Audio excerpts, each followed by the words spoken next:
Salut à tous, aujourd'hui on se retrouve pour parler d'un sujet assez peu connu en France, mais avant ça on va demander des nouvelles du monteur. Monteur, est-ce que ça va? Monteur, est-ce que ça va? Mais il veut quoi lui? Aujourd'hui donc nous allons parler d'un sujet qui est assez peu connu en Eh oh, je te parle!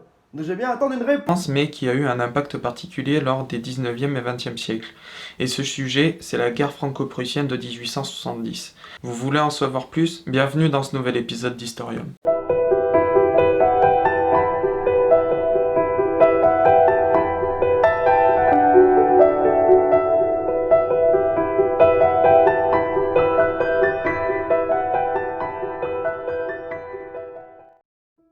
Lors du dernier épisode, je vous ai parlé du Second Empire, mais aujourd'hui je vais vous expliquer comment il se finit. Mais posons le contexte. Depuis 1815, le royaume de Prusse cherche à unifier les États allemands comme le Bade, le Wurtemberg ou la Bavière par exemple. En 1866, il rentre en guerre contre l'Empire d'Autriche qui dominait la Confédération germanique et remporte une victoire éclatante à Sadowa, ce qui éloigne les Autrichiens de la scène nord-allemande. Pour plus de détails sur l'unification allemande, je vous renvoie à une vidéo de la chaîne L'Histoire par les cartes, et je vous mettrai le lien en description. Tout cela nous amène en 1870.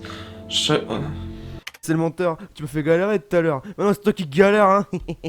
Connard. Tout cela nous amène en 1870. Otto von Bismarck, chancelier de Prusse et artisan de l'unité allemande, manœuvre habilement et incite Napoléon III à déclarer la guerre contre la Prusse le 19 juillet 1870. L'une des raisons de ce conflit est, pour Bismarck, d'annexer les territoires d'Alsace et de Lorraine, qui sont germanophones mais rattachés à l'Empire français. L'Empire français surestime sa puissance en amont du conflit car son armée n'est pas opérationnelle et elle est sous-approvisionnée. En vrai, moi je suis sûr, Napoléon III il a dû se dire. Je possède des thunes, ouais.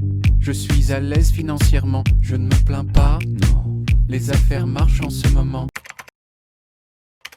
Après une percée dans les lignes françaises, l'armée prussienne, aidée des Bavarois et d'autres États allemands, encercle l'armée française le 2 septembre 1870 à Sedan. Pour les détails militaires, je vous renvoie à la vidéo de Sur le champ que je vous mets aussi dans la description. Se retrouvant acculé, l'empereur Napoléon III se voit contraint de capituler et est fait prisonnier. Le 4 septembre 1870, un gouvernement de défense nationale est mis en place avec à sa tête le général Trochu. Ce gouvernement a pour but d'assurer la résistance contre l'ennemi et la stabilité politique intérieure. Le 17 septembre, l'armée prussienne commence à encercler Paris et bombarde les forts le 27 décembre au matin, puis la ville même dans la nuit du 5 au 6 janvier 1871. Des soulèvements, le 31 octobre 1870 et le 22 janvier 1871, ont pour but d'empêcher la capitulation et de s'opposer au gouvernement de défense nationale, mais échouent malheureusement. Le 18 janvier 1871, l'Empire allemand unifié est proclamé dans la galerie des glaces du château de Versailles. Un armistice est signé le 22 janvier 1871 et il rentrera en vigueur le 28 janvier 1871. Le traité de Francfort, qui certifie les pertes de territoire français,